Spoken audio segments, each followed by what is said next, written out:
আসসালামু আলাইকুম। আমি Mohammad Shafiul Azam Sujan, BSc engineering, applied physics, electronics and communication engineering. সবাইকে শুভেচ্ছা জানাচ্ছি। তোমরা যারা জাতীয় বিশ্ববিদ্যালয়ের প্রথম বর্ষে ভর্তি হয়েছ তাদের আবশ্যিক বিষয় হিসেবে তথ্য ও যোগাযোগ প্রযুক্তি বিষয়টি অন্তর্ভুক্ত আছে। তো আমি তথ্য ও যোগাযোগ প্রযুক্তি বিষয়ের unit 4 spreadsheet application, unit 5 presentation application এবং ইউনিট 7 যোগাযোগ এবং তথ্য অ্যাক্সেসের ক্ষেত্রে ইন্টারনেটের ব্যবহার এই তিনটে অধ্যায় নিয়ে আলোচনা করব।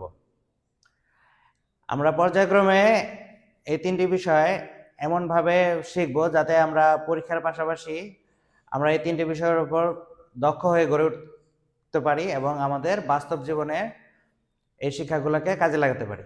ইউনিট 4 স্প্রেডশিট অ্যাপ্লিকেশন, এই অংশ নিয়ে আমরা আলোচনা করব।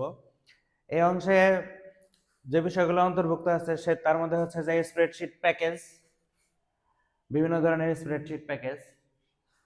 তারপরে আছে হলো মাইক্রোসফট সবচেয়ে বহুল ব্যবহৃত স্প্রেডশিট অ্যাপ্লিকেশন হচ্ছে মাইক্রোসফট এক্সেল। এরপরে ডেটা ম্যানেজমেন্টে স্প্রেডশিট অ্যাপ্লিকেশনের গুরুত্ব। এরপর আমরা শিখব হচ্ছে যে স্প্রেডশিট সম্পর্কিত বিভিন্ন ধারণা এবং পরিভাষা। এরপরে রয়েছে স্প্রেডশিটের উইন্ডো টুলবার এবং মাইক্রোসফট এক্সেলের গুরুত্বপূর্ণ অংশ।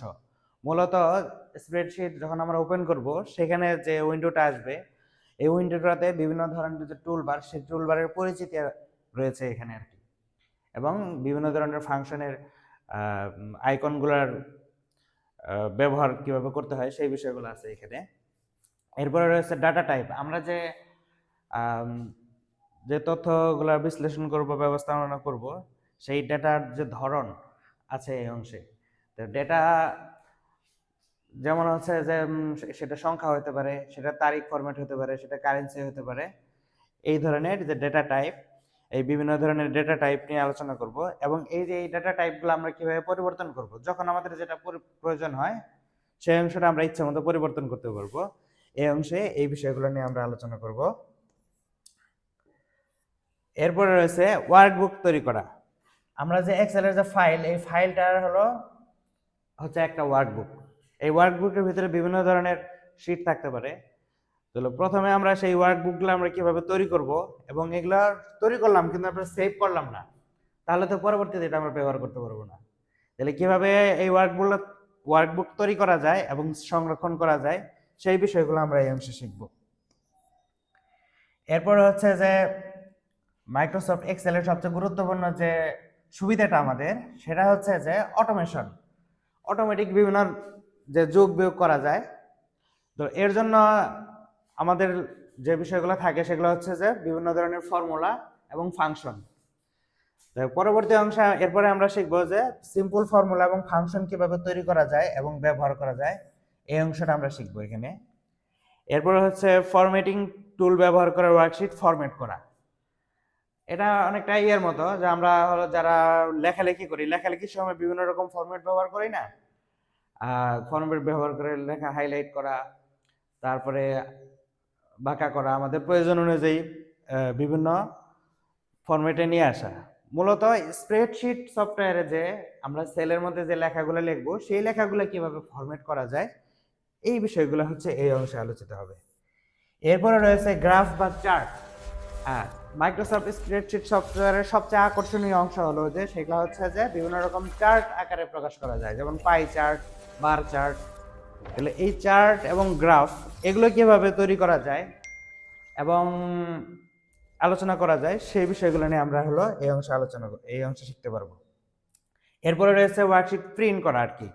আমরা যা কিছু করলাম স্প্রেডশিটে, যে কাজগুলো করলাম এগুলোর হচ্ছে হার্ড কপি বের করে নিয়ে আসবে কিভাবে, এই অংশে আমরা হলো সেই ওয়ার্কশিট প্রিন্ট করার বিষয়গুলো নিয়ে আলোচনা করব। এই হচ্ছে আমাদের এই অধ্যায়ের বিষয়বস্তু। আমরা এরপরে এখন ইউনিট 4 স্প্রেডশিট অ্যাপ্লিকেশন অধ্যায়টিতে কি কি বিষয় শিখব সেই বিষয়গুলো সম্পর্কে জানলাম। তো এখন আমরা একটা স্প্রেডশিট অ্যাপ্লিকেশনের একটা উইন্ডো এখানে দেখতে পাচ্ছি। তো আমরা যখন কোনো মাইক্রোসফট এক্সেল স্প্রেডশিট খুলবো তখন এই ধরনের একটা উইন্ডো আসবে। তো আমরা পরবর্তী ক্লাসে এই মাইক্রোসফট এক্সেলের বিভিন্ন বিষয় সম্পর্কে বিস্তারিতভাবে জানবো এবং কোন বিষয়গুলো নিয়ে কিভাবে আমরা কাজ করব সেই বিষয়গুলো নিয়ে জানবো আর কি।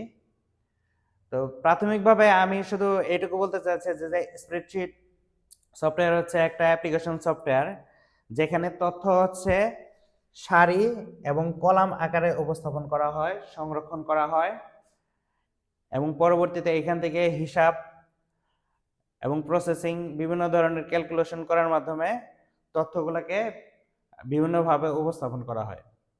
তো আমরা পরবর্তী ক্লাসে এই স্প্রেডশিটের পরবর্তী ক্লাসগুলোতে স্প্রেডশিটের শুরু থেকে শেষ পর্যন্ত বিস্তারিতভাবে আমরা জানবো এবং আস্তে আস্তে এই বিষয়গুলো নিয়ে হাতে কলমে শেখার মাধ্যমে এই বিষয়টা নিয়ে দক্ষ হব, যাতে আমরা পরবর্তীতে আমাদের জীবনে এগুলো কাজে লাগাতে পারি। ধন্যবাদ।